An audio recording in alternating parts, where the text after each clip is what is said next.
কুল হুয়াল্লাহু আহাদ, আপনি বলুন আল্লাহ তাআলা এক, অদ্বিতীয়। আল্লাহুস সামাদ, তিনি অমুখাপেক্ষী, বেনিয়াজ।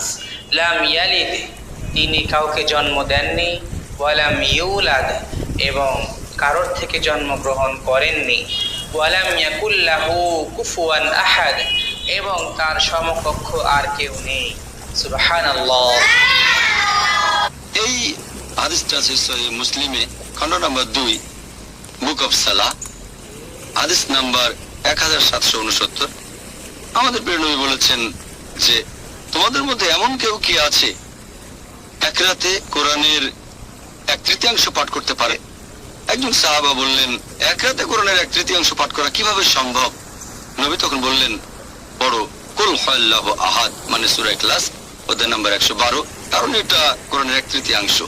যদি আপনি পড়েন সূরা ইখলাস অধ্যায় নম্বর 112, আয়াত 1 থেকে 4, মাত্র 4টা আয়াত, এটা পড়লে ধরা হবে কোরআনের 1/3 পড়েছেন।